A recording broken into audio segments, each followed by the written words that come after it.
dulu ya. Siap? Siap. Oke, yuk.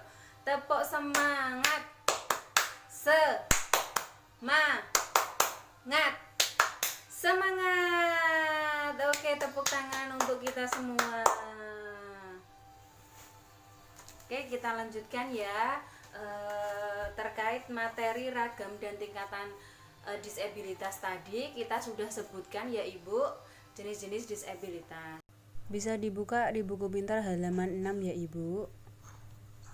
Saya ulangi ya Ibu, jenis disabilitas tadi yaitu antara lain yang pertama adalah disabilitas fisik, yang kedua disabilitas rungu atau wicara, kemudian disabilitas mental atau hiperaktif, kemudian disabilitas netra, terus yang kelima disabilitas intelektual atau Down syndrome. Nah, disabilitas fisik ini contohnya orang yang cacat ya Ibu karena kecelakaan, patah tulang, akhirnya diamputasi, itu masuk ke kategori disabilitas fisik. Terus kemudian disabilitas netra atau bisa dikatakan buta ya Bu. Terus kemudian disabilitas rungu.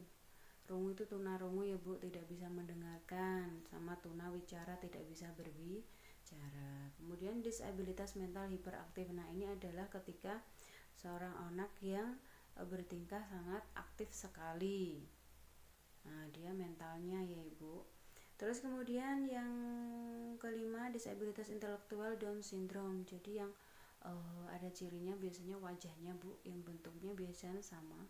Untuk yang mengalami Down syndrome itu biasanya wajahnya sama di seluruh dunia seperti itu, hampir mirip-mirip itu ya Bu ya. Oke. Nah, kira-kira sudah jelas ya, paham nggih?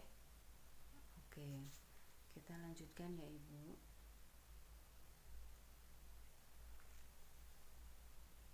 Selain itu kita juga harus mengerti kondisi psikologis dari penyandang disabilitas ya Ibu, sudah kita ulas tadi juga. Tidak mendapat dukungan dari lingkungannya seperti rasa rendah diri, itu kondisi jika penyandang disabilitas itu tidak memiliki dukungan dari lingkungannya, dia akan merasa rendah diri ya, tidak semangat, sensitif. Yang telah kita pelajari sebelumnya Ibu adalah merupakan kategori disabilitas yang ringan, masih dikategorikan ringan. Karena apa? Karena dari jenis-jenis disabilitas tadi mereka masih bisa beraktivitas sendiri ya, masih bisa makan sendiri, masih bisa berkegiatan seperti orang biasa, orang normal biasa lainnya nggih. Nah, dari beberapa disabilitas ini Ibu, ada satu kategori disabilitas yang tingkatannya sedikit di atasnya.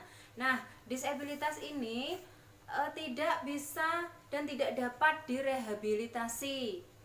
Nah, dia membutuhkan bantuan orang lain untuk beraktivitas, untuk mencukupi kebutuhannya dari mulai mandi sampai dia makan, BAB. Nah, ini untuk pembelajaran hari ini kita akan fokus tentang disabilitas berat, penyandang disabilitas berat. Apa itu Ibu penyandang disabilitas berat? Monggo dibersani flipchartnya ya.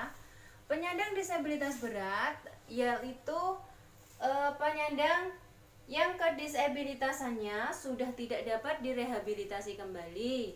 Nah, tidak dapat melakukan kehidupan sehari-hari seperti orang normal lainnya, dan sepanjang hidup tergantung kepada bantuan orang lain serta tidak mampu menghidupi diri sendiri. Jadi mayoritas kegiatannya dihabiskan di atas kasur gitu ya Bu.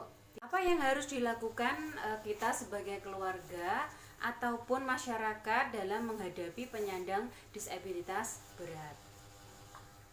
Untuk pertemuan selanjutnya Ibu tolong nanti ya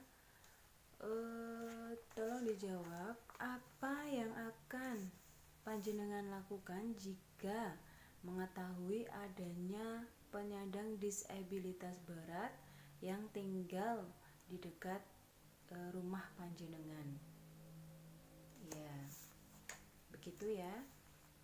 Cukup untuk pertemuan hari ini.